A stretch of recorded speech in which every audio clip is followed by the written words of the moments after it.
Evelyn Parker had thought the worst part of tonight would be singing to a nearly empty bar. She was wrong. When she refused the wrong man, he returned with 2 others to teach her a lesson.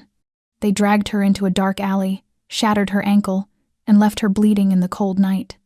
Evelyn begged the shadow moving toward her not to hurt her anymore, but Declan Hayes had not come to hurt her. The Italian crime boss, owner of the nightclub where she sang, had come to destroy every man who had laid a hand on her. It was close to 2 a.m. in New Orleans. The Velvet Note, a cozy jazz bar tucked away in the old French Quarter, had only a few late drinkers left, lingering over their last sips of bourbon. On the small wooden stage, Evelyn Parker stood alone, an old microphone in her hand, her quiet voice drifting through the smoky air like mist, echoing faintly with the sorrow of Billie Holiday. She had sung here for 8 months, 5 nights a week, always the last to leave the stage, carrying home a dream that never felt close enough to touch. Each time she counted her tips after a show, her heart tightened when the total fell short of the rent and the tuition for the vocal class she longed to attend. Tonight she earned only $23. When the old clock behind the bar struck 1:45, the last customer rose, paid, and slipped out into the night. Evelyn gathered her money, pulled on her coat, thanked the bartender, and stepped outside. The November wind swept against her collar, sharp and cold, carrying the damp scent of the Mississippi River and the greasy smell of fried food from a late-night vendor parked nearby. Her apartment was only 6 blocks away. She had walked this route hundreds of times and never had any reason to be afraid, but tonight felt different. As she turned onto a narrow, empty street, she heard footsteps behind her. Quick, urgent, more than one pair. Evelyn's hand slipped into her coat pocket, brushing her phone.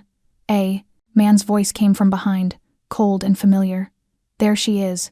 Thought you could humiliate me and walk away, huh?" She turned. 3 men. The one in the middle she recognized instantly: Bradley Westbrook Jr., 32 years old, the son of a state senator, a spoiled heir of the political elite.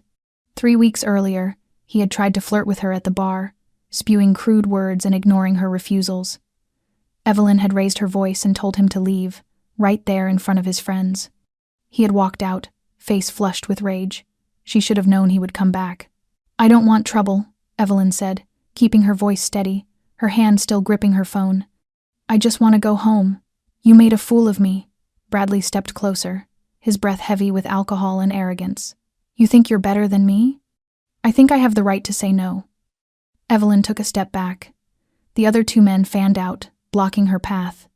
"Wrong answer." Bradley's hand shot out, grabbing her wrist and twisting it hard. Evelyn screamed, tore free, and ran. She managed only a few yards before she was yanked backward. Rough hands ripped her coat, a fist slammed into her face, and the world went black around the edges.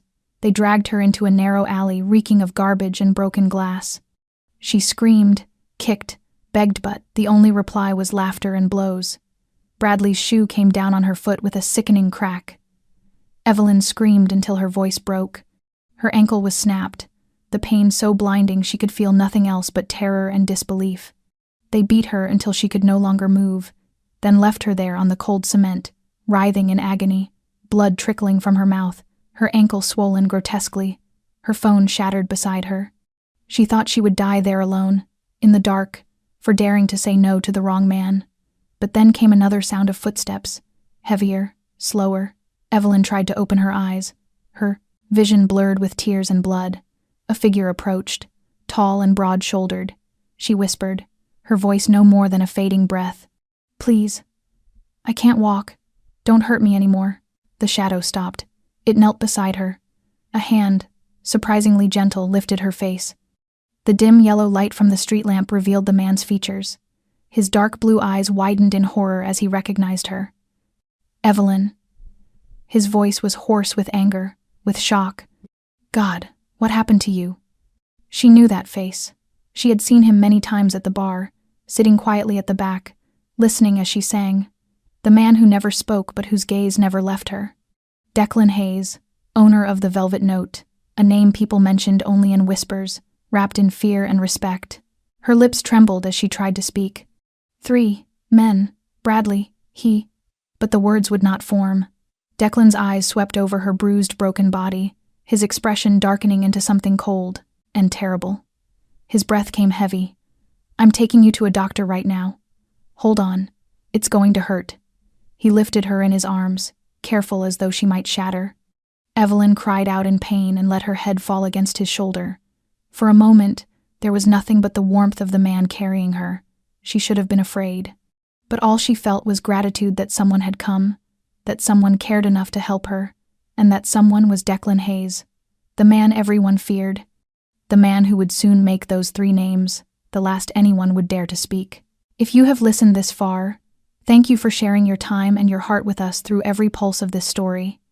And if something within you feels tight, stirred, or aching, perhaps you understand Evelyn, someone who once believed that good things were never meant for her until they arrived unannounced and full of grace. Do not forget to subscribe, to like, and to share this story with those you love, so that we may continue telling moments that reach the deepest corners of emotion, stories of lives, of turning points, of truth disguised as fiction yet filled with meaning. Where are you listening from tonight? Tell us the city, the state, or the country where you are, so we may know how far the story of Evelyn and Declan has traveled, how many streets it has crossed, how many hearts in need of healing it has found, hearts like yours. Thank you for being here, and we hope you will stay with us for what comes next. Declan's arms tightened around Evelyn as he carried her out of the alley, his steps heavy against the hiss of the midnight wind and the dim glow of streetlights that fell across the cold concrete. She no longer had the strength to ask where he was taking her. The pain coursing through her body blurred into one endless ache, part fear, part wound. Declan's face was still, but in those deep blue eyes burned a fury so quiet and consuming that he did not need to speak. The very air around him seemed to thicken with it. He crossed 2 blocks, the echo of his black leather shoes steady on the worn brick pavement of the French Quarter. A black SUV waited before an unmarked building. The driver, dressed in a dark suit, opened the rear door without being told. Declan gently placed Evelyn on the seat, draped his coat over her trembling body, and climbed in beside her without a single word. The car moved through the stillness of the night, turning into a narrow street where a 3-story building stood, its brass nameplate bearing the name of a doctor few had ever heard of. Declan carried her inside, and within minutes a middle-aged man with a stern face appeared. He asked no questions, only glanced briefly at Evelyn before nodding at Declan, as if long accustomed to emergencies that required silence more than inquiry. Evelyn was laid on a bed in a small white room that smelled sharply of antiseptic. She could barely open her eyes. The ceiling above her swam in and out of focus, cold and pain and panic twisting together like a storm with no exit. The doctor examined her injuries one by one. A severely broken ankle, 3 cracked ribs, deep bruises along her hip and abdomen, a torn corner of her mouth, and dark marks circling her neck and arms. He injected her with a strong dose of painkiller, and within moments the world began to fade, growing lighter, quieter, as if she were drifting away from herself. But before she slipped fully into the haze of sleep, she turned her head and saw Declan still standing there, silent as stone, his dark eyes heavy with a storm waiting to break. When Evelyn awoke, dawn had begun to seep through the curtains. The first light of day poured across the ceiling in a soft wash of amber. She was lying in a warm room with clean white sheets, soft pillows, and a folded blanket that smelled faintly of linen. Her ankle was secured in a brace, her ribs wrapped in bandages, a drip line feeding into her left arm. The air was so still it felt fragile, until she heard the scrape of a chair beside the bed. Declan sat there, still in the same suit from the night before, his shirt collar undone, his hair slightly tousled. He watched her without speaking, leaning forward a little. She tried to speak, but her throat was dry and raw. He reached for the glass of water on the table and handed it to her. Evelyn took a few sips, then looked at him for a long time. "You stayed here all night?" Her voice was hoarse. Declan nodded, his gaze softening though tension lingered beneath the calm.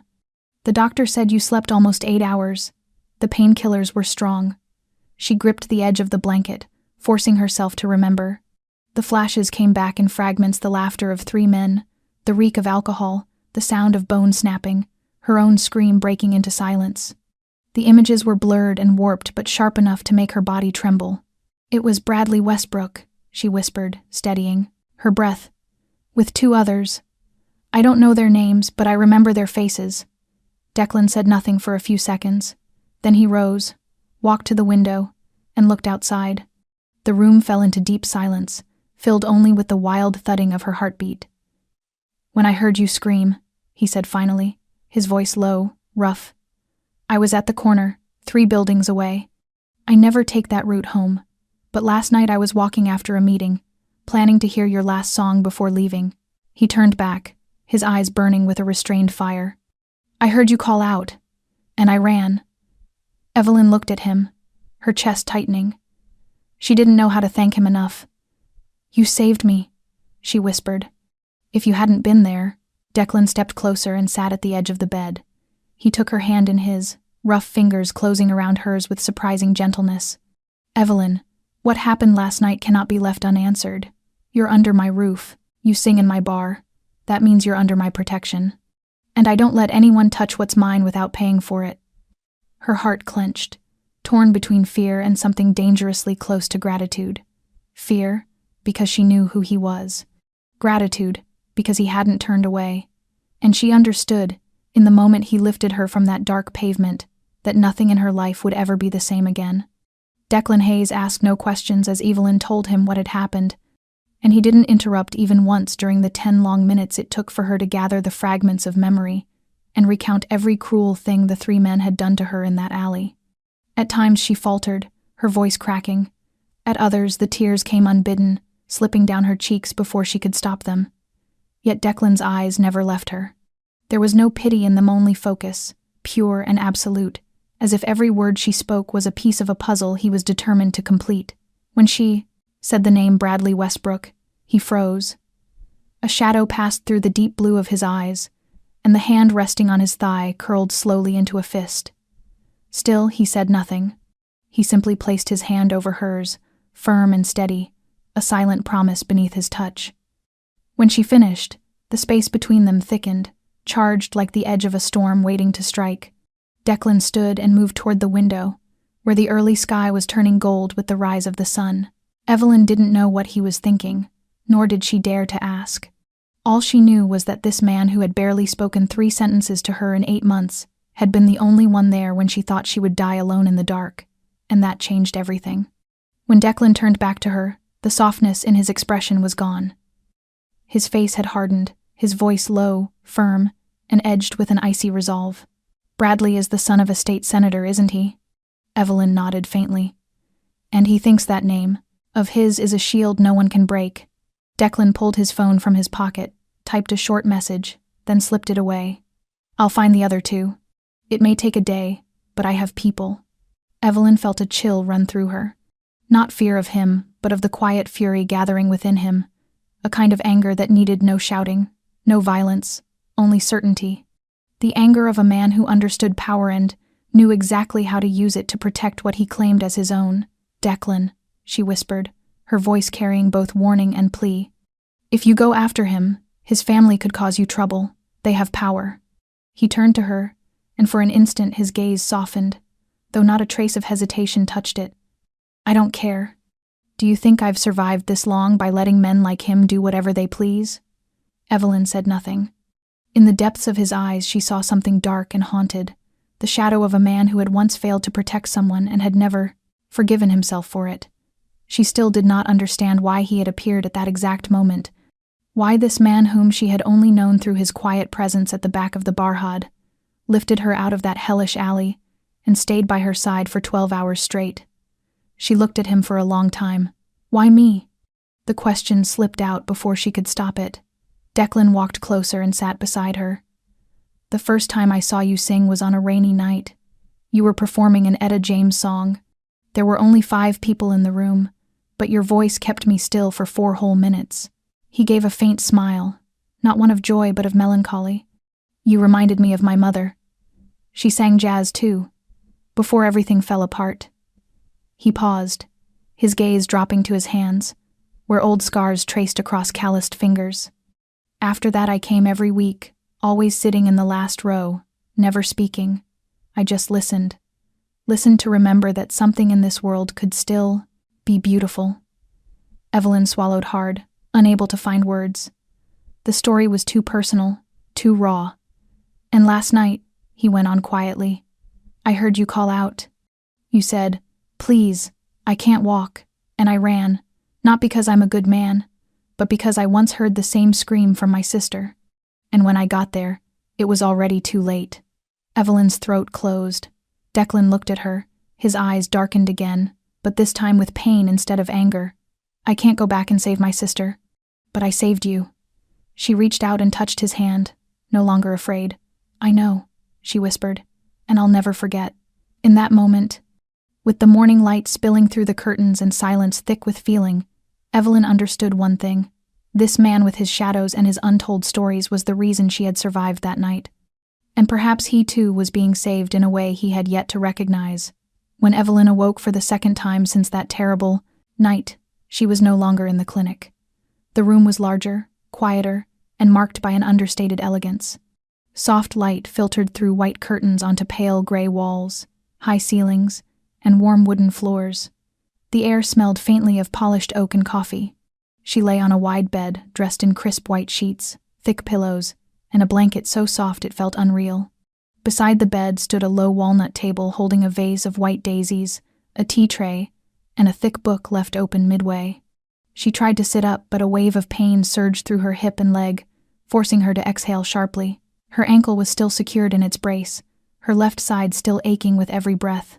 She was wearing a soft cotton shirt and loose sweatpants, not hospital clothes. Someone had changed her, carefully and gently. Footsteps echoed faintly in the hallway. Moments later, the door opened, and Declan entered, carrying a tray with porridge, a glass of water, and a few pills. Today he was dressed more, simply white shirt with sleeves rolled, dark trousers, but the calm authority in his movements remained unchanged. He stopped beside the bed, his eyes flicking quickly over her face. You're awake. Good. Evelyn blinked. Where am I? Her voice was still rough but steadier. Declan set the tray on the table and sat down beside her. My apartment, top floor of a building in the warehouse district. He poured her a glass of water and handed it to her. I didn't want to leave you alone at the clinic. Here it's easier for me to look after you. Evelyn took the glass, her hand trembling slightly. You brought me to your home? He nodded. This place is safe. My men are downstairs. Private elevator. No one can find you here unless I allow it. The way he said it made her shiver, not from fear, but from the certainty in his voice. It wasn't just safety he was talking about. It was fortification, a fortress in which he was keeping her protected. Declan placed the pills in her hand. Painkillers. Take them after you eat. He helped her sit up, adjusting the pillows so her back rested comfortably. Evelyn leaned into them, taking the spoon he offered, unsure what to say. She had always thought of Declan Hayes as a distant, cold man, one who cared only for money and power. Yet now the man sitting before her was nothing like that image. He fed her the porridge as though it were the most natural thing in the world, without impatience or discomfort. From time to time, he stopped to wipe her mouth with a tissue, his eyes focused entirely on her, as if she were the only thing in the room that mattered. You've slept nearly a full day, he said softly. Your body needs time to heal. The doctor will come here tomorrow to check on you. Evelyn swallowed another spoonful of porridge, caught between gratitude and confusion. You don't have to do all of this. I could hire a nurse or... He shook his head, cutting her off. I'm not doing this out of obligation. I'm doing it because I want to. You're not a guest. You're someone under my protection. And once I take responsibility for someone, I don't hand that over to anyone else. His voice wasn't loud, wasn't threatening, but it carried a weight that silenced her. She looked at him for a long moment before whispering, I'm not used to anyone caring about me like this. He tilted his head slightly, his gaze softening. Then start getting used to it. The simplicity of the words made her chest tighten. After everything she had endured, this kindness unsettled her more than pain ever could. When she finished eating, Declan helped her lie back down, set the glass of water within reach, and pulled the blanket up to her chest. Before standing, he paused, sitting on the edge of the bed, his eyes gentle but firm. Evelyn, from now on I want you to focus on one thing only: rest and recovery. Don't worry about rent, don't worry about work, don't worry about who will pay for what happened. I'll handle it. She bit her lip. I don't want to be a burden. You're not, he said instantly. But if you feel that way, think of it as giving me a chance to do the right thing this time. Evelyn closed her eyes, unable to answer. Her heart felt lighter and heavier all at once. This man hadn't just saved her from dying, he was trying to save the part of her that had long stopped believing in goodness. And that, to her, was harder to accept than the wounds themselves. Because if she let herself trust him, she knew her heart would have no way back. 3 days later, Evelyn could sit up without needing full support. She still couldn't walk. Her ankle remained swollen and sore, but with the crutch Declan had placed beside her bed, she managed to take small, tentative steps. Every morning he brought her coffee exactly the way she liked Ithalf milk, no sugar, hot but not boiling. Breakfast was always ready on the table by the sofa, where she could sit and gaze through the wide balcony overlooking the old quarter, the winding river in the distance, and the moss-covered rooftops that made New Orleans at sunrise look like a living painting. The air between them grew easier with each passing day. Evelyn no longer felt awkward in his presence, and Declan seemed less guarded, less taut with unspoken tension. He never asked about the things she wasn't ready to share. Instead, he spoke of gentler things: the weather, music, the jazz artists he had once booked at the bar. His favorite foods, as though conversation itself were an act of healing. Yet beneath the calm surface, Evelyn sensed there was something he kept buried, a fracture invisible to others, but she knew it was there. One windy afternoon, when the sunlight slanted across the floor in moving patterns, she sat curled in an armchair, a book in her hands but her eyes fixed on Declan standing out on the balcony. The light caught the strands of silver at his temples and the hard lines of his face. "Do you ever think maybe I wasn't worth saving?" The question slipped out before she could stop it, freezing them both. Declan turned, closed the glass door behind him, and quietly took the chair across from her. He didn't answer right away. He just looked at her, steady and unflinching. "No one is beyond saving," he said slowly. "But I understand why you feel that way, because I've felt it too." Evelyn looked up, startled by the confession. He was silent for a moment, weighing something inside him. Then his voice came lower, rougher. 8 years ago, my sister was abducted by 3 men right in front of a restaurant. She was 27, had just finished her master's degree. She was supposed to fly to Italy for school. I told her to wait for me to pick her up, but I was 12 minutes late.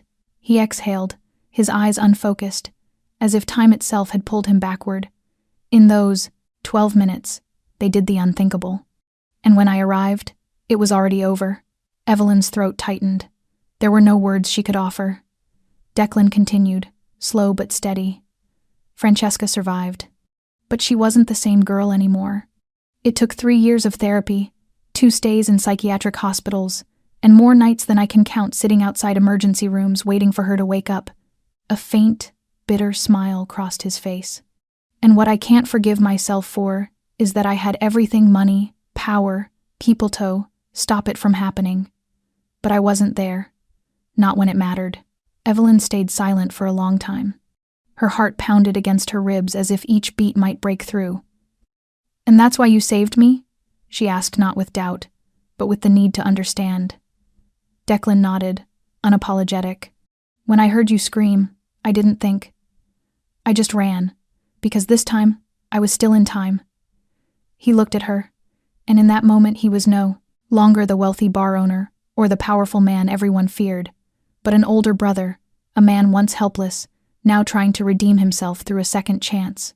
"I can't change the past," he said quietly, "but I can promise you one thing: no one will ever touch you again, not while I'm alive." Evelyn turned away so he wouldn't see the tears in her eyes. She understood now, and she could feel herself changing. Perhaps since that night, the only thing keeping her anchored was the quiet, unwavering presence of the man before her. A man who carried darkness within him, yet was somehow the only place she felt safe, and that, to her, was enough to believe that maybe she could start again.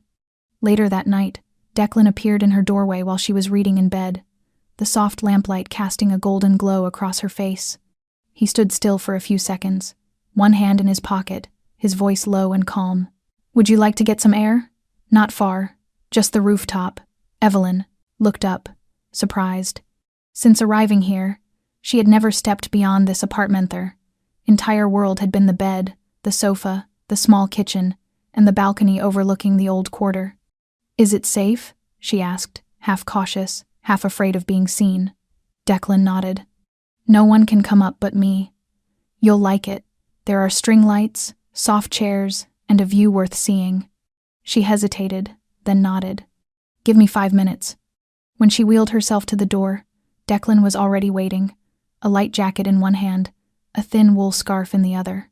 He said nothing, simply draped the scarf around her shoulders, adjusting it gently so the wind wouldn't sneak down her collar. They took the elevator up. When the doors opened, the sight stole her breath. Tiny amber lights stretched from the awning to each corner of the terrace, their glow spilling over rows of green plants along the railing. A pair of outdoor sofas, upholstered in pale gray fabric, framed a weathered wooden table on which sat 2 glasses of wine, a pitcher of water, and a plate of small cookies. Beyond, the city of New Orleans shimmered like an earthly constellation, lights dancing across the surface of the Mississippi, and the night wind was just enough to make it feel as though they had stepped outside of time itself. Declan wheeled her close to the railing, then sat beside her. He poured wine, handing her a glass. Evelyn held it with both hands, letting the warmth of the glass seep into her cold palms. "This place is beautiful," she murmured, her eyes on the city. Declan nodded, leaning back slightly. "I come here when I can't sleep, or when I need to think. It's quiet here, but never lonely." Evelyn understood that feeling. Not everyone could find a place that was peaceful without feeling abandoned. "When I first came to New Orleans," she said, half smiling, half wistful, "I used to dream of living somewhere like this, but the reality was a cramped studio apartment with damp walls, dreams hanging by a thread, and rent always higher than whatever I could make." Declan didn't interrupt. He only listened. His voice softened. "But you still sang. Still stood on that stage every night. Still poured your soul into every note." She turned toward him. "How do you know that?" He smiled faintly. "Because I was listening. For 8 months. I didn't go to that bar for business, Evelyn. I went for you." The words caught her off guard, her heart skipping a beat. She looked at him, but his face didn't change. It wasn't flirtation, no manipulation, just truth, spoken simply. "Once," he continued, his voice lowering like the last hum of a saxophone at the end of a song, "you sang, 'Someone to watch over me.' I remember because it was raining hard that night. You wore a blue dress, your hair pinned up, and the stage lights reflected in your eyes as if you were crying. Your voice wasn't perfect, but there was something in it that made people hold their breath to listen." Evelyn turned away, her eyes stinging. "That night I was losing hope. Singing was the only way to hold on to some part of myself." "I know," Declan said softly, "and that's why I couldn't walk away when I heard you call for help. Because you're the one who reminded me that beauty still exists. I owe you for that." She didn't know what to say. For a moment, everything around them went still. She set her glass down and turned to face him. "Thank you. For being there. For not leaving like everyone else did." Declan leaned closer, his eyes meeting hers, not rushing, not demanding, just steady and quiet. "I'll never leave." Neither of them spoke again. The wind brushed through her hair. Under the soft golden light, they sat side by side, while the city below whispered and shimmered. In his eyes was an unspoken promise. And in her heart, something softened, something opened. Amid all the wreckage, something new was, forming, uncertain, but real. And for the first time in weeks, Evelyn believed she could trust someone. Not because he had saved her, but because he had seen her long before she even realized she had begun to disappear. Declan remained beside her on the rooftop, the amber light weaving through his salt and pepper hair, casting his shadow across the old brick floor, like a still portrait framed against the murmuring city below. Evelyn glanced at him, her heartbeat quickening not from fear but from the strange calm that came with his silence. The way he looked at her as if she were the only person in the world, and for the first time she did not feel lost. A soft breeze drifted past, carrying the faint scent of jasmine from a nearby pot, and when Evelyn shivered, Declan immediately leaned closer, adjusting her scarf, his fingers brushing her cheek with a warmth that stole her breath. They said nothing for several minutes. They didn't need to. Between them stretched a quiet understanding, where every feeling existed without the need for words. Evelyn tilted her head, her gaze meeting his, deep and steady. She saw herself reflected in those eyes, small, fragile, but seen in a light that made her feel stronger than she had ever been before. "I used to think," she said softly, her voice barely more than a whisper in the wind, that I would never be able to trust anyone again. Declan didn't look away. He only watched her. I know, he replied. And I don't need you to trust me yet. I just need you to know, I'm not going anywhere. Evelyn bit her lip, torn inside.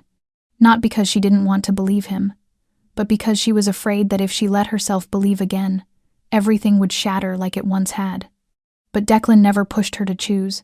He was simply there. No grand promises, only quiet actions.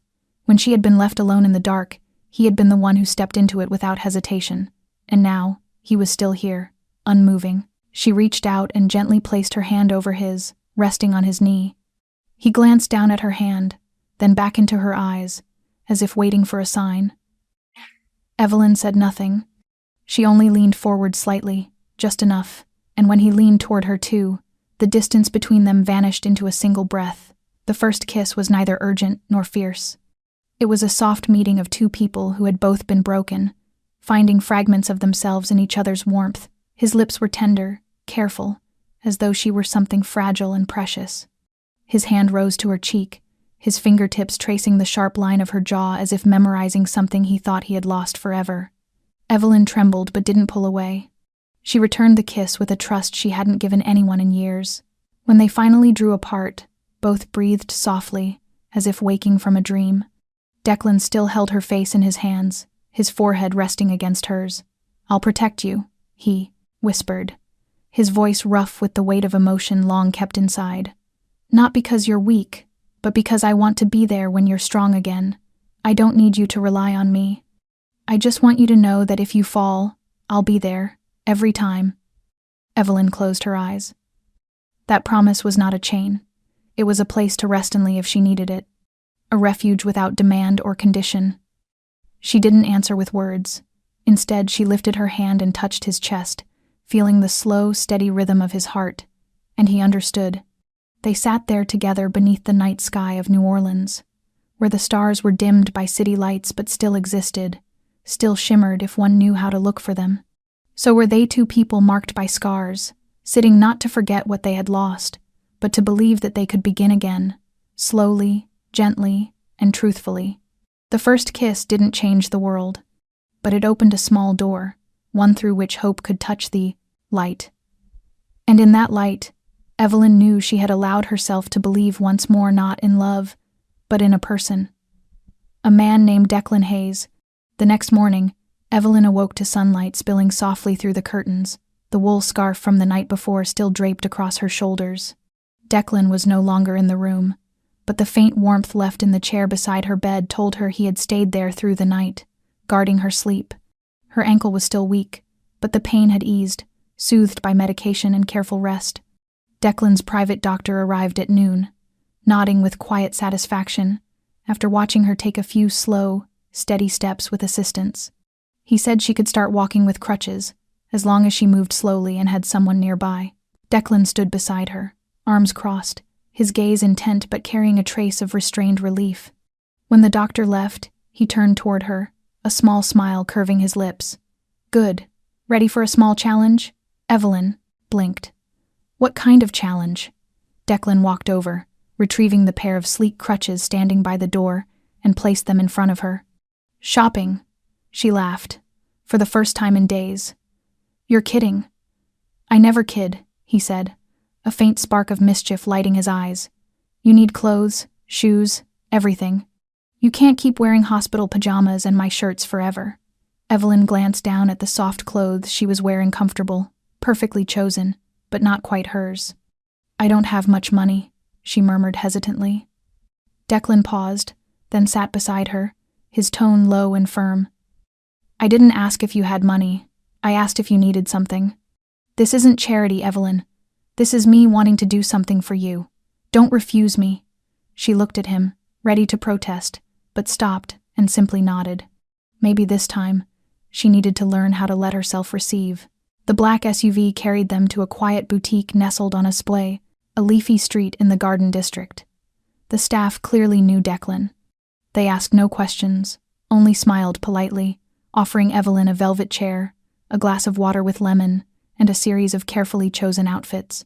Declan never strayed far, yet he didn't interfere. He simply observed, nodding occasionally when she stepped out in a pale sea-green dress or a long cream coat that framed her small figure. At first Evelyn felt awkward, uncertain, but gradually she began to smile more, her eyes brightening with a spark of life she hadn't realized was missing. When she emerged in a simple black midi dress with a modest V neckline, Declan stood, walked toward her, and for a moment it felt as if the entire room vanished. "That one suits you," he said softly. "It makes you look like yourself again. Not a victim. A woman who knows who she is." Evelyn felt the heat rise in her cheeks, not from embarrassment, but from the strange, quiet power of being seen. Truly seen. When they left the boutique, Evelyn carried 3 large bags and a smile that hadn't yet faded. Declan helped her into the car, adjusted her crutches so she could sit comfortably, then slid into the seat beside her. On the way back, they spoke little, letting the soft jazz from the speakers and the whisper of wind against the windows fill the silence. But between them lingered a new kind of connection, not between the rescued and the rescuer, but between two people slowly finding each other through the smallest, most ordinary moments. When the car pulled into the underground garage, Declan turned to her and gently took her hand. "Today wasn't about the things you bought. It was about you. You stepped outside, faced the light, faced yourself. And I'm proud of you." Evelyn looked at him, her heart swelling with something warm and tight all at once. She squeezed his hand lightly, then whispered, "I'm proud too, that I had the courage to walk beside you." Declan didn't speak, but the slow nod and the look in his eyes told her enough. He would be there no matter how long or hard the road ahead, and this time, she wouldn't have to walk it alone. 3 days after that first shopping trip, Evelyn sat before the tall mirror in her bedroom, her fingers brushing through the soft waves of hair freshly curled around her shoulders. She wore a cream-colored wrap dress that traced her figure, now steadier after weeks of recovery. Her ankle was still braced, but she could stand for several minutes on her own with the help of crutches, and today, she needed that strength. Today wasn't an ordinary day. Today, she would sing. Not at the Velvet Note, not before the half-distracted patrons sipping their late-night drinks, but before the artistic board of a renowned jazz club in the heart of the French Quarter, the same stage that had once belonged to the legends of New Orleans. The man who had arranged the audition was Declan. She had found out only 2 mornings earlier when he placed an envelope in front of her containing an official invitation, signed and sealed. "They're looking for a singer to open the new season," he'd said, as if it were nothing at all. "I sent them your recording. They want to hear you live." Evelyn had stared at the letter for a long time before looking up at him. "Why would you do that?" "Because your voice doesn't belong inside 4 walls, he answered, his tone certain. "You survived, Evelyn. You stepped out of the dark. Now it's time the light finds you." Now, sitting beside him in the car, her hands felt cold with nerves. He reached over and clasped one, giving it a gentle squeeze. "Breathe. You don't have to prove anything. Just do what you always do, tell your story through your voice." Evelyn nodded, her heart restless but alive. She had once thought dreams like standing on a grand stage were impossible, almost foolish. But now, as the SUV glided through the glowing streets of New Orleans, that dream no longer felt distant. It was right there, waiting. The audition room was on the 3rd floor of a historic red brick building with high glass windows. When Declan helped her out of the car, his eyes were steady and sure, filled with a quiet protectiveness that said, without words, that no matter what happened, she wouldn't face it alone. Inside, the room was spacious and softly lit. A piano stood to the left of the small stage. 3 people sat in the front row. An older woman with silver hair and glasses, an Asian man in a dark brown suit, and a younger black man flipping through her file. Evelyn stood at the center of the stage, her hands gripping her crutch, drawing in a deep breath. The younger man looked up and smiled slightly. "Miss Parker, whenever you're ready." She nodded and signaled to the pianist. The song she chose was one she had sung hundreds of times at last. Not to impress, but because it had carried her through the darkest nights. She needed to remember why she had begun. The first notes floated through the air, and when she began to sing, the room seemed to hold its breath. Every word, every tremor in her voice, carried a piece of what she had survived: pain, fear, resilience, and that fragile thread of hope that had kept her alive. She wasn't trying to be perfect. She was simply telling the truth. When the final note faded, silence followed for several seconds. Then the silver-haired woman spoke first. "I don't know what you've been through," she said softly, "but I know you've lived it, and your voice gave me chills." The man in the brown suit nodded. "Your voice has depth, something you can't learn. It only comes from those who've lost and overcome." The third man smiled. "We'll be in touch very soon. But personally, I think we've just found our opening act." Evelyn didn't reply. She only smiled, her lips trembling, her eyes shining with tears she refused to let fall. When she stepped off the stage, Declan was already waiting near the door. He didn't speak, only offered his hand. As they reached the car, he opened the door, helped her inside, then looked at her for a long moment. "I told you," he said with a quiet grin. "You're not just a singer, you're the story people need to hear." Evelyn looked back at him, her eyes glistening. "I don't think I could have done it without you." "You always could," he said. "I just turned the light back on." She leaned her head against the seat, her heart swelling with emotion. The audition wasn't just the beginning of a career. It was the threshold of another life, a life she had chosen not to live in fear, not in darkness, but in the open, where her voice could finally be heard. And this time, it was her own voice, the one that had almost been silenced forever. A week after the audition, Evelyn stood behind the curtain of the largest stage she had ever dreamed of. The La Lumière Jazz Club, nestled in the heart of the French Quarter, was legendary for its vibrant nights and for the long line of artists who had once begun their journeys there, a list as rich as a vinyl record of jazz history itself. This time, her name appeared at the very end of the performance Bill knew, but introduced with respect. Evelyn Parker, the woman whose voice could silence a room. They called her a singer reborn after tragedy, but only Declan knew the truth hidden beneath the silk gown she wore that night. The black dress traced her slender frame, the soft fabric gliding over collarbones and shoulders that had once borne the weight of survival. Evelyn stared at her reflection in the tall mirror backstage, one hand resting gently at her throat as if to remind herself that the voice was still there, that tonight she would let it live again.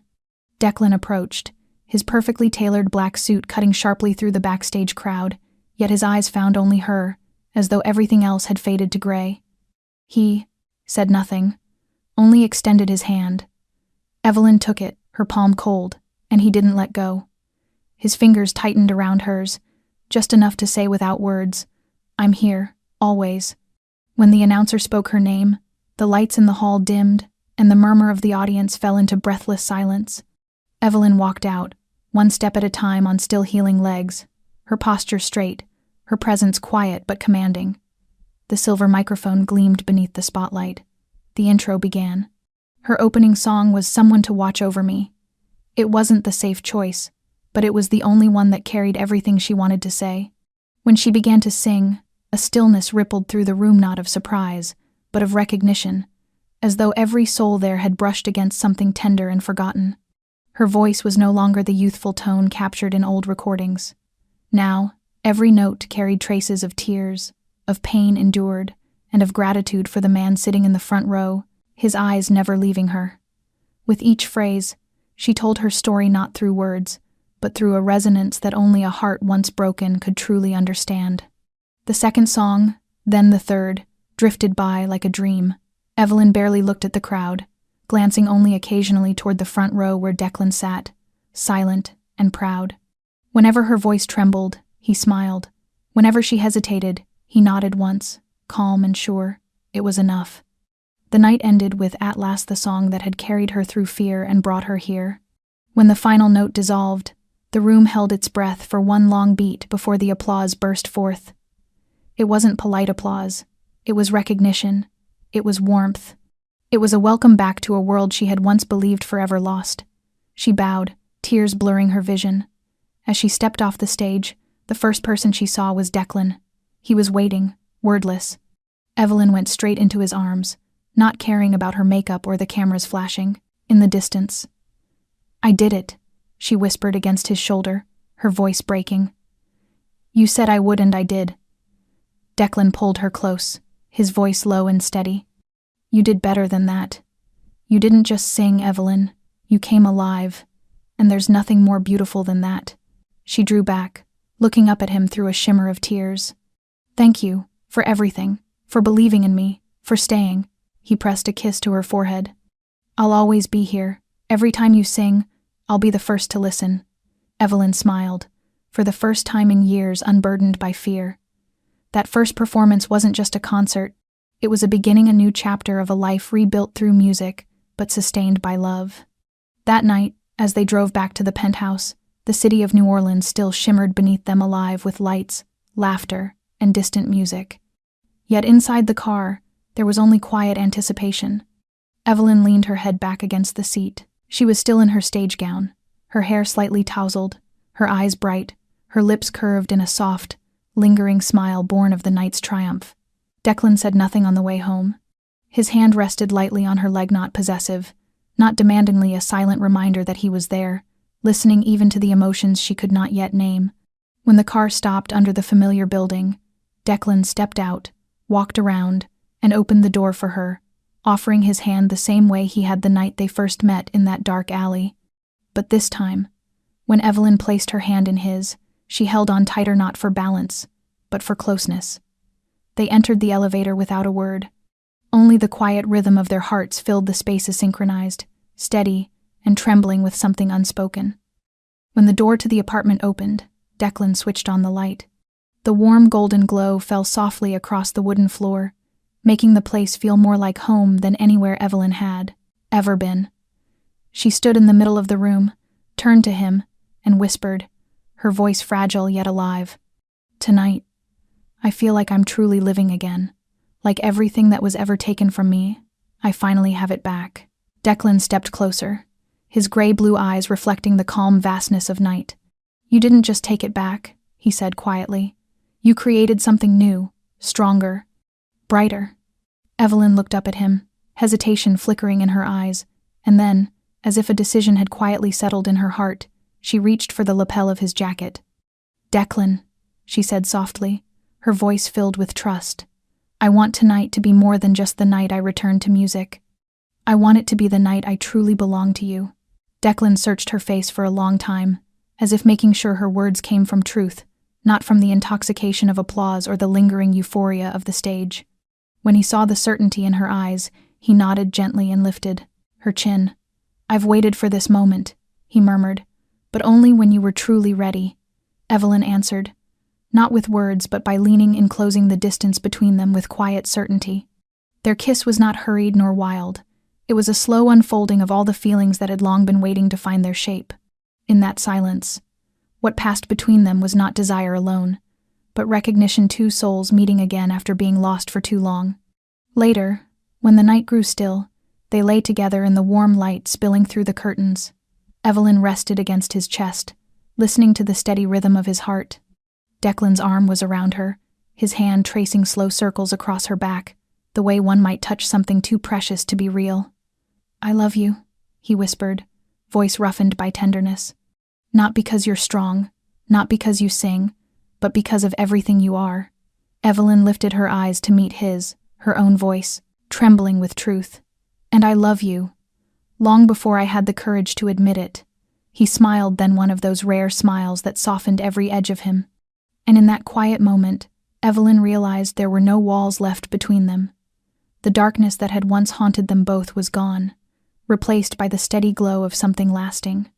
They drifted into sleep wrapped in each other's warmth, not as two broken people, but as two hearts that had finally found home. A week later, Evelyn moved into Declan's penthouse. There was no formal proposal, no long discussion. It simply happened, naturally, as if every step of their journey had been leading here. She brought a small suitcase, a few books, some clothes, and a folder of old song drafts.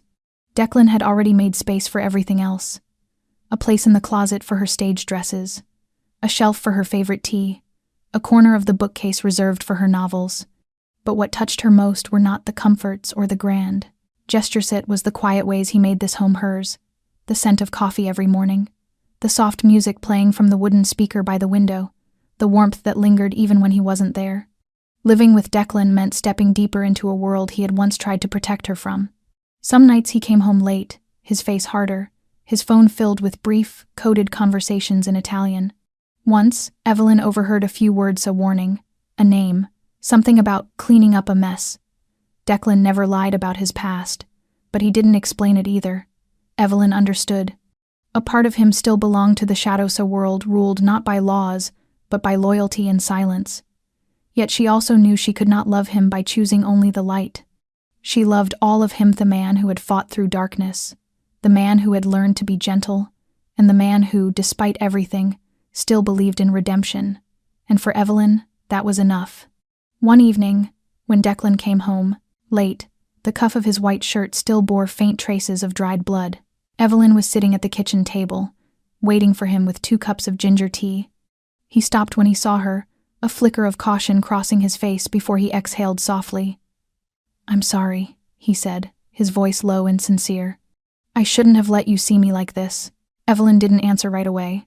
She poured the tea, pushed 1 cup toward him, and said quietly, "Declan, I'm not blind. I know who you are. I know what you do. I've known for a long time."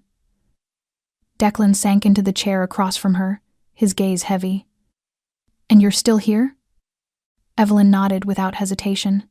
"Because I also know you've never used that world to hurt the innocent. I've seen the way you protect people, the way you protected me. I don't need you to be perfect.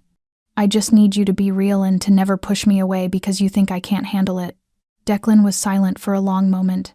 Then he reached across the table and took her hand, his gray-blue eyes showing a rare, unguarded softness. "I don't deserve you." Evelyn smiled faintly, tightening her fingers around his. "But I choose you. Every day, I would still choose you." Something in Declan seemed to break open then, the walls he had spent years building collapsing under the weight of her words. He pulled her into his arms, holding her so tightly it was as if, for the first time in his life, he allowed himself to believe he didn't have to face the darkness alone. From that night on, Evelyn knew he would never hide from her again. Whatever light or shadow his world contained, she would walk beside him through all of it. Since the day Evelyn officially moved in, Declan's penthouse had ceased to be a cold, immaculate space of glass and marble and had become a true home. She placed flowers on the dining table, framed photographs on the living room shelves, and sometimes turned the music up loud, dragging him into spontaneous dances in the kitchen while he stumbled awkwardly through her laughter. And Declan's silent, composed, and remote began to smile more, to speak more freely when she was near. He was still Declan Hayes, the man who owned streets, the figure whose power could make half the city step aside. But at home, he was the man who took her hand in the middle of the night, who washed dishes while she hummed across the room, who rested his palm over her stomach in a long embrace and asked softly, "Are you sure you're all right?" Even when it was nothing more than a passing ache. Loving Declan never meant choosing an easy life, but it was a choice Evelyn had never once regretted. Beneath the intimidating surface was a heart fierce in its loyalty and boundless in its devotion, and within that harsh truth, she found something she once thought forever lost: peace. Not the kind that comes from a world without storms, but the kind that comes from knowing that when the storm arrives, there will always be someone standing firm, waiting for her to find her way home. On a warm afternoon in May, Declan told her that his sister would be visiting. Her name was Francesca, nearly 10 years younger than he, living in the Velvet Note with her husband and their 2 small children. Evelyn knew very little about her, only what Declan had mentioned in passing during rare conversations about his family. He had once said that Francesca was the last piece of gentleness left in his heart, the one who had always stood between him and the darkness he could never escape. When Evelyn asked why he kept his sister completely away from his work, he had simply shaken his head, his eyes distant. "Because she's the best part that's left." Evelyn understood how much this visit meant. It wasn't just a family gathering. It was a threshold, a part of Declan's world he was choosing to open to her, a deeper step into the private, unguarded self of a man she had always approached with patience, empathy, and quiet respect. Francesca arrived on a quiet weekend afternoon, carrying with her a warm smile and a sharp gaze that so clearly mirrored her brother's. She wrapped her arms around Declan the moment she stepped through the door, then turned to Evelyn with a look of kind curiosity. "You must be Evelyn," she said gently. "I've heard so much about you." Evelyn laughed, a little shy but instantly at ease with the younger woman's warmth. "I hope it was all good things." Francesca winked. "Mostly. But don't worry. I know my brother has a tendency to exaggerate when he talks about the woman he loves." Declan coughed softly behind them, and Evelyn's cheeks flushed a deep pink. Yet in that single, awkwardly tender moment, something softened between the three of them. The air grew light, easy, almost as if they had known each other for years. That afternoon they sat out on the sunlit terrace where Evelyn often read her books in the mornings. Francesca told stories from their childhood, how Declan used to climb fences to escape school, how he threw punches at boys who mocked his sister for the limp she had been born with. Evelyn listened, occasionally glancing toward Declan, who smiled more than she had ever seen him smile, his eyes lighting up each time Francesca recalled another memory. For the first time, Evelyn didn't see the feared man whose name carried power across New Orleans. She saw a boy with scraped knuckles, who once carried his little sister to school every morning until her legs were strong enough to walk. Francesca turned to Evelyn then, her expression turning serious. "Do you know why my brother keeps you so close?" Evelyn hesitated. "Because I was attacked, and he feels responsible." Francesca shook her head. "Not just that, you calm him. My brother and I grew up in a world built on punishment, where people only believed in fear and control. But you gave him a reason to believe in something kind again. You have no idea how much you've changed him." Francesca's words left Evelyn silent. There were things she had sensed, but never allowed herself to believe. She looked at Declan holding his cup of tea, the late afternoon light tracing his face strong, yet touched by a rare vulnerability.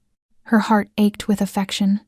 After dinner, when the house was quiet and Francesca had retired to her room, Declan came up behind Evelyn in the kitchen, wrapping his arms around her waist. His voice was soft against her ear. "Thank you for accepting even the parts of me I wish I could forget."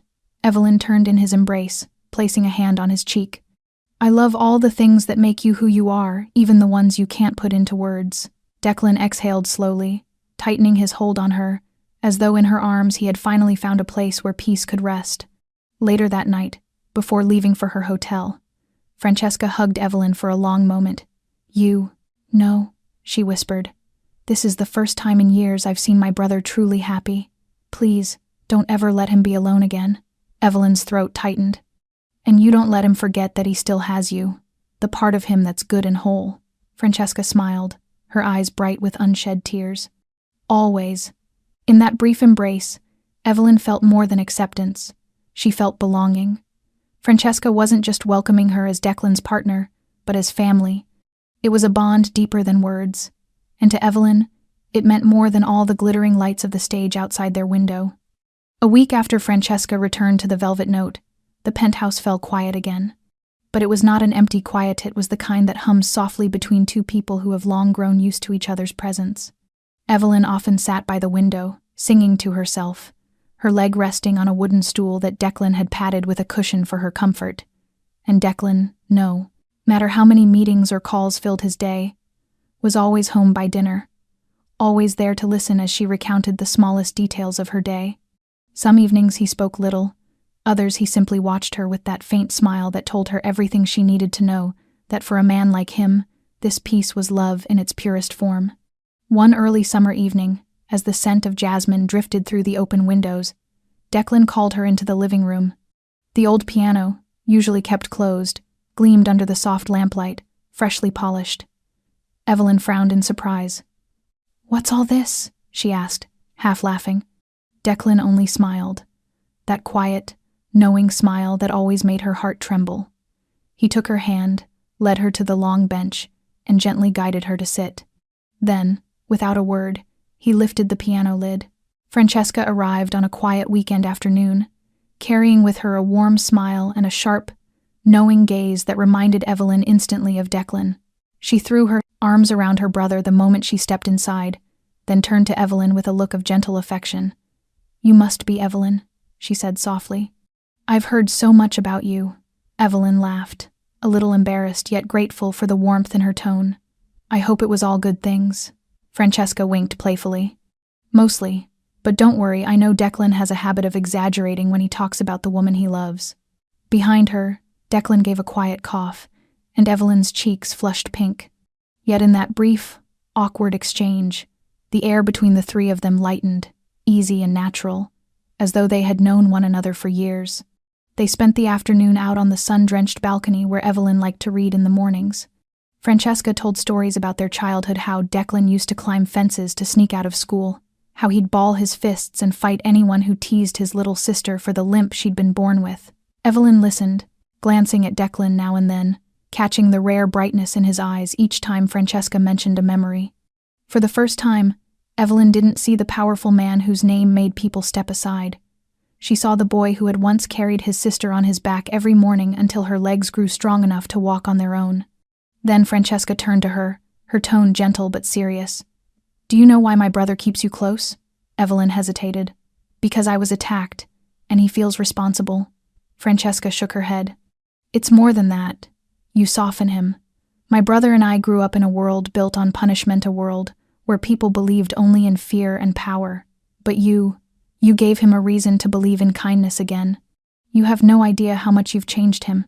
Francesca's words left Evelyn quiet. She had felt traces of that truth before, but never allowed herself to believe it fully. She looked at Declan, who sat holding a teacup, the last light of day brushing across his face, strong, yet touched by a rare and fragile tenderness. Her heart tightened with love. After dinner, when the house was quiet and Francesca had gone to rest, Declan came up behind her in the kitchen and wrapped his arms around her waist. His voice was low against her ear. "Thank you for accepting even the parts of me that I find hard to face." Evelyn turned to him, placing a hand on his cheek. "I love everything that makes you who you are, even the things you can't bring yourself to say." Declan exhaled slowly, pulling her closer, as though in her arms he had finally found the one place peace could stay. Later that night, before leaving for her hotel, Francesca hugged Evelyn tightly. "You know," she whispered, "this is the first time in years I've seen my brother truly happy. Don't ever let him be alone again." Evelyn's eyes stung with tears. "And you don't let him forget that he still has you, the part of him that's good and unbroken." Francesca smiled, her eyes glistening. "Always." In that moment, Evelyn felt something more than acceptance. She felt family. Francesca wasn't simply welcoming her as Declan's partner, but as someone who now belonged to their world in the truest sense. And for Evelyn, that meant more than all the dazzling lights of the stage beyond their windows.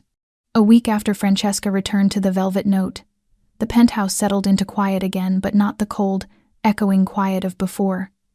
It was the warm stillness of two lives intertwined. Evelyn often sang softly by the window, her leg resting on a wooden chair that Declan had padded with a small cushion for her comfort.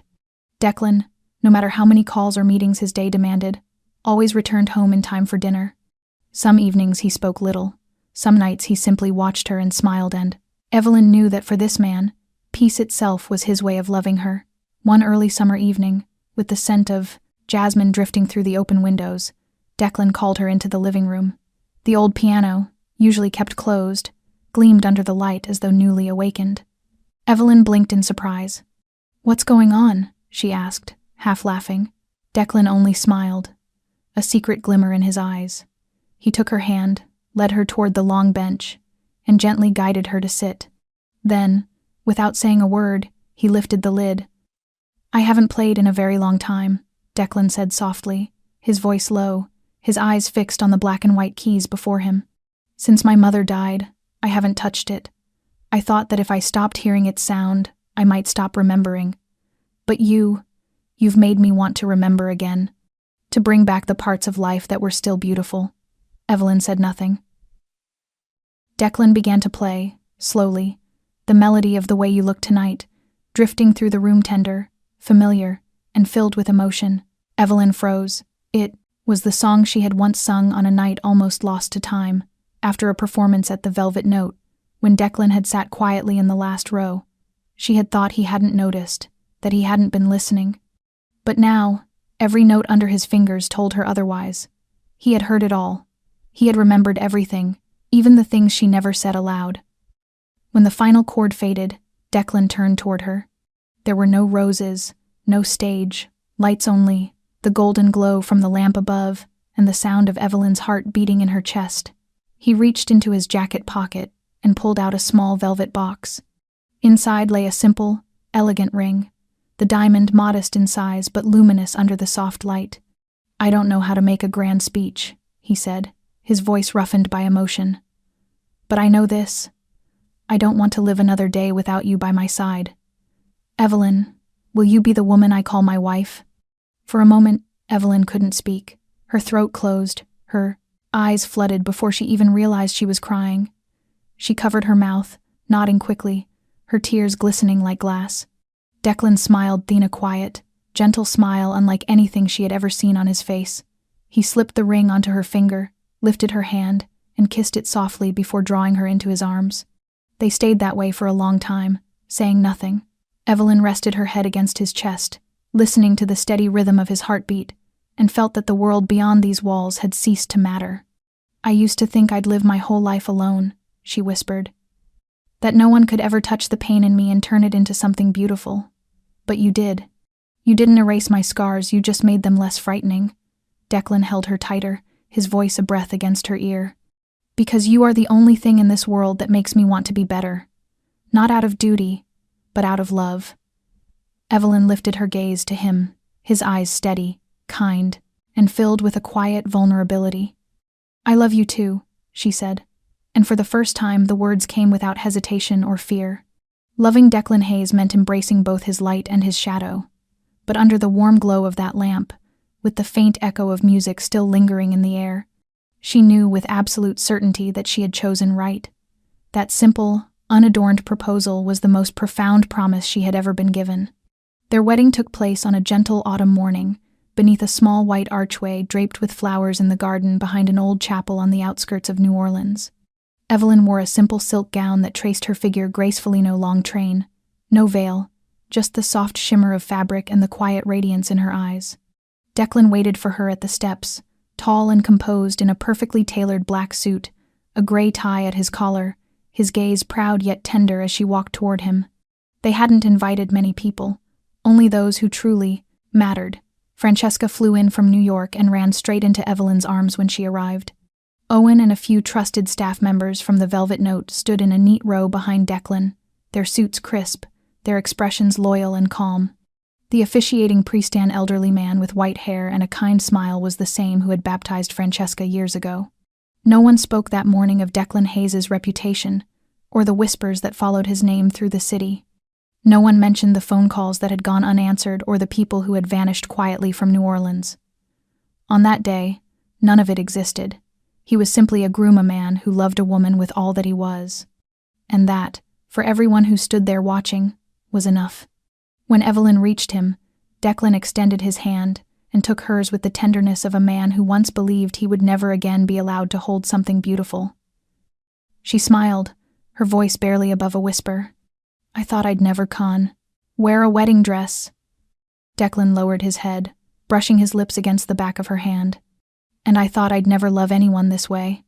The vows were spoken into the still air, carried only by the soft rustle of leaves and the faint bird song drifting from afar.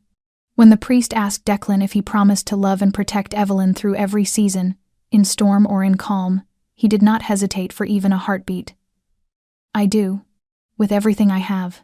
And when it was Evelyn's turn, she looked straight into his eyes, her fingers tightening around his. I do. And I never want to be anywhere but beside you. The kiss that followed was gentle yet deep, like the meeting of two souls who had waited their whole lives for this single breath in time. Applause rippled softly through the small gathering, not loud, but full of sincerity. No music played, only the sounds of wind, of laughter, of pure human emotion filling the garden like light. The reception took place right there under the trees. A long table draped in white linen stretched across the grass, glass jars filled with fresh flowers, and ruby wine catching the late afternoon sun. Evelyn sat beside Declan, her head resting lightly on his shoulder, while Francesca told stories from their wild college years that made her laugh until tears shone in her eyes. Even Owen, usually solemn, drank more than one glass and gave a toast in a hoarse, emotional voice. Declan's sister hugged Evelyn tightly, calling her sister-in-law and the woman who brought back a man I thought the world had taken from me.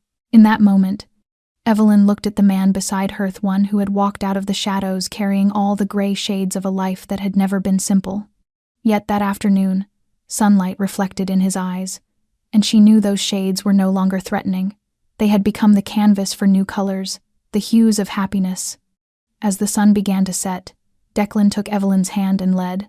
her down the stone path through the garden, where strings of golden lights flickered to life above them. He didn't speak. He simply held her hand, squeezing gently from time to time as if to make sure she was real, still there, still his. Evelyn smiled and placed her palm against his chest, feeling the heartbeat that had once been iron now beating softly for her. It wasn't a grand wedding in a castle or a dazzling ceremony beneath crystal chandeliers. It was a union built from two people who had known fear, who had been broken, who once thought they would live out their days alone. And as they exchanged their vows beneath the open sky, Evelyn understood that she hadn't just married a man. She had found a home for her soul. 1 year after the wedding, the name Evelyn Hayes had become a quiet phenomenon in the New Orleans jazz scene. Her nights at the Velvet Note were now only the prologue to a story that stretched far beyond anything she had ever dared to dream. She had signed with a respected independent label and released her debut album of 12 songs, mostly ballads she had written herself, drawn from the memories that had once scarred and shaped her. The album, titled The One Who Heard Me, was nominated for a major music award within months. Critics described her voice as haunting and timeless, carrying within it the soul of an old city reborn. That night, under the glittering lights of a grand downtown theater, Evelyn stood on stage holding the microphone, her gaze drifting toward the front row, where Declan sat in his familiar seat, the same one he had chosen since her very first performance. The spotlight caught her face, tracing the soft lines of her features, illuminating the quiet shimmer in her eyes. Her sapphire blue gown hugged her slender frame, and the heels she wore made her seem taller, more poised, each step deliberate as though every movement was a silent declaration. She was no longer the girl left bleeding in a dark alley. She was a woman who had turned her pain into light. When the first note rose into the air, the audience fell utterly silent. Evelyn began to sing a song she had written during her earliest days of recovery, when she still lay in Declan's living room, her body marked by pain that had not yet faded. The lyrics told the story of a woman who no longer believed in miracles until someone appeared. Not an angel with wings, but a man whose gentle hands wrapped around her and sheltered her in the middle of hell itself. Evelyn's voice that night wasn't simply for the audience. It was for herself, for Declan, for the broken pieces of the past that had somehow led her here. Thunderous applause followed every song, but Evelyn heard only one thing, the steady rhythm of the man's heartbeat in the front row, and the unwavering gaze that had never left her from the moment she stepped onto the stage. After the performance, the backstage corridors filled with producers, managers, journalists, and veteran musicians eager to shake her hand, to schedule interviews, to talk about contracts. Yet Evelyn searched for only one person. And then he appeared, Declan, in a dark, tailored suit, his expression calm, but his eyes burning with pride. He didn't speak right away. He simply opened his arms, and Evelyn moved toward him instinctively, burying her face against his chest, as if all that had just happened had been a dream she needed to awaken from through the warmth of his heartbeat. "Do you see?" she whispered, her voice trembling. "I did it, not only from joy, but from the quiet truth that without him, she never could have stood there." Declan's embrace tightened. He kissed the top of her head and murmured, "I never doubted it. You were born to stand beneath the lights, and I was born to sit in the first row, watching you shine." That night, they skipped the after-party. They went home to the penthouse that now held their wedding photograph framed in the living room. Evelyn, changed out of her performance gown, slipped into a soft sweater, and sat at the piano, her fingers brushing the familiar keys. Declan poured 2 glasses of wine, handed her one, then sat beside her in silence as she played a fragment of a melody still unfinished. They didn't need words. The quiet between them was not empty, it was complete, the perfect rest between 2 notes that finally belonged to the same song. On stage, Evelyn Hayes was a star reborn. But in that room, she was simply a woman who loved a man with everything she had and was loved back in a way the world could never quite understand. The grand performances would continue, her name would travel farther, but she knew that no glory could ever outshine that first night she dared to sing again, when Declan had sat beneath the lights. His hand pressed over his heart, his eyes shining with belief. That look had carried her here, and no matter how large the stage, she would always sing for him. 2 years after the cold alleyway that had once defined her fate, Evelyn Hayes stood by the wide windows of their sunlit penthouse, watching New Orleans sink gently into evening. Streetlights flickered on, car horns echoed faintly below. Each sound, Each light carried a whisper of the life she had once lived, a life that felt distant now, though in truth it had only been the blink of an eye. Behind her, Declan sat in an armchair, reading that morning's newspaper, her name printed boldly across the front page.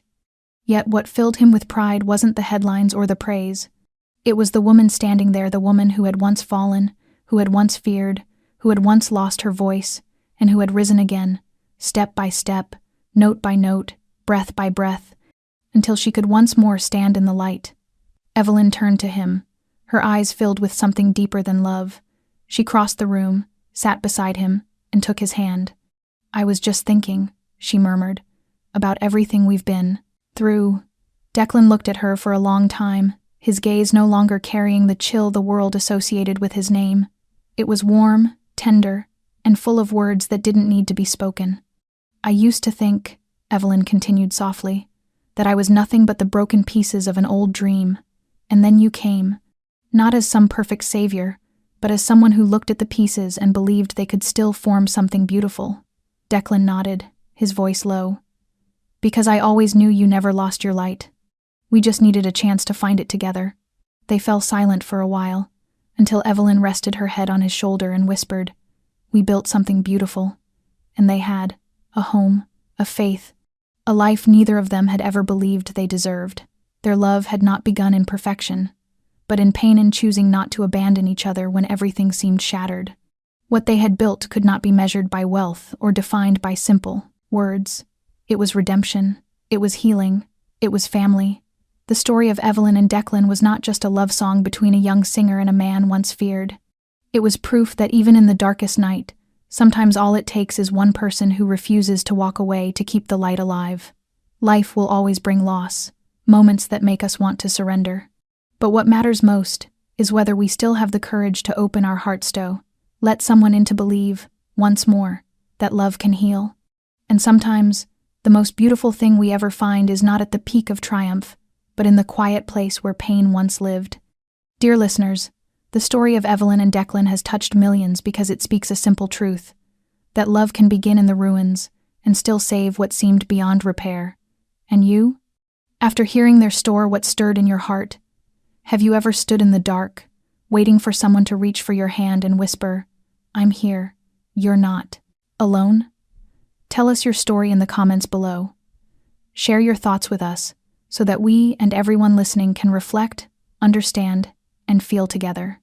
If this story has touched you, if you wish to keep hearing heartfelt journeys and healing stories filled with humanity, don't forget to subscribe to our channel, like this video, and share it with those you love.